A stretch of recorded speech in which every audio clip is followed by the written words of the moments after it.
ഞാൻ നമ്മുടെ നാടിനോടുള്ള സ്നേഹം കൊണ്ട് പറയാണ്, ഞാൻ മുസ്ലിം ആയതുകൊണ്ട് എന്നെ എല്ലാവരും കൂടെ രാജ്യദ്രോഹി എന്ന് മുദ്രവെത്താനായിട്ട് നിൽക്കരുത്.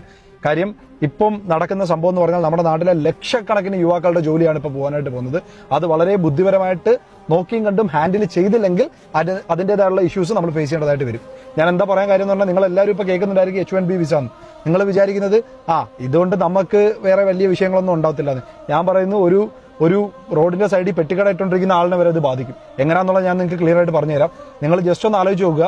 ഇവിടുന്ന് പല പിള്ളേരും കഷ്ടപ്പെട്ട് ലോണും കാര്യങ്ങളും എല്ലാം എടുത്തതിന് ശേഷം അവർ പുറത്ത് പഠിക്കാനായിട്ട് പോയി. അവിടെ ഇപ്പോൾ ടെക് ഇൻഡസ്ട്രിയിൽ അവർ ജോലി കയറി. പെട്ടെന്ന് ഇപ്പോൾ H1B വിസയുടെ ഇങ്ങനെ ഒരു നിയമം വന്നു.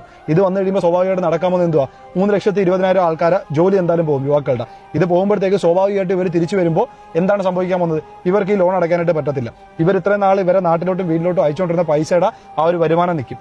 ഈ കുടുംബങ്ങളെല്ലാം സ്പെൻഡ് ചെയ്യുന്നത് കുറയും. അപ്പം നമ്മുടെ നാട്ടിന്റെ പർച്ചേസിംഗ് പവർ കുറയും. നമ്മുടെ നാട്ടിന്റെ പർച്ചേസിംഗ് പവർ കുറഞ്ഞാൽ നമ്മുടെ നാടിന്റെ പ്രൈവറ്റ് കൺസപ്ഷനെ അത് ബാധിക്കും. നമ്മുടെ നാടിന്റെ പ്രൈവറ്റ് കൺസപ്ഷനെ അത് ബാധിച്ചു കഴിഞ്ഞാൽ നമ്മുടെ നാടിന്റെ GDP ബാധിക്കും. നമ്മുടെ നാടിന്റെ GDP കുറഞ്ഞു കഴിഞ്ഞാൽ നമ്മുടെ നാട് തന്നെ തകരും. കാര്യം ഞാൻ ഒരിക്കലും ഒരു അമേരിക്കൻ ഫാനോ അല്ലെങ്കിൽ ട്രംപ് ഫാനോ തേങ്ങയൊന്നും അല്ല. പക്ഷെ നമ്മൾ ആനയുടെ ഫ്രണ്ടിൽ ചെന്ന് നിന്നിട്ട് ഞാൻ ഭയങ്കര സംഭവമാണെന്ന് പറഞ്ഞതിന് ശേഷം കാര്യമില്ല. നമ്മളൊക്കെ വളരെ കുറച്ച് മാത്രം അങ്ങോട്ട് എക്സ്പോർട്ട് ചെയ്യുന്ന ആൾക്കാരാണ്. ഇപ്പൊ ഓരോ ഇൻഡസ്ട്രി ആയിട്ട് അവർ പിടിച്ചോണ്ടിരിക്കുക. ടെക് ഇൻഡസ്ട്രി ആയിരുന്നു, അതിനുശേഷം ഇപ്പൊ അവന്മാർ ഫാർമസ്യൂട്ടിക്കൽ സെക്ടറിൽ കയറി കൈവച്ചിട്ടുണ്ട്. അതിനുശേഷം ടെക്സ്റ്റൈലിൽ കൈവച്ചു. ഇനി അവന്മാർ ഇലക്ട്രോണിക്സിനൂടെ കൈവച്ചു കഴിഞ്ഞാൽ അതും ചൈനയ്ക്ക് ഉപയോഗമാണ്. അപ്പൊ നമ്മൾ ചെയ്യേണ്ടുള്ളതെന്ന് പറഞ്ഞാൽ ഈ രാഷ്ട്രീയവും കാര്യങ്ങളും ഒക്കെ എന്ന് പറഞ്ഞാൽ അത് നമ്മളൊരു ഡിപ്ലോമാറ്റിക്കായിട്ട് ഹാൻഡിൽ ചെയ്യേണ്ടുള്ള സാധനമാണ്. അല്ലാതെ നമ്മുടെ ഇപ്പോൾ ഈ സോഷ്യൽ മീഡിയയിലും കാര്യങ്ങളും പറയുന്നത് പോലെ, അല്ല യൂട്യൂബേഴ്സ് പറയുന്ന പോലെ താണ്ടെ ട്രംപിനെ മുട്ടുകുത്തിക്കാൻ പോകുന്നു, ഇന്ത്യയുടെ അടുത്താണോ നിങ്ങളെ കളി എന്നൊക്കെ നമുക്ക് പറയാനേ കൊള്ളാവും.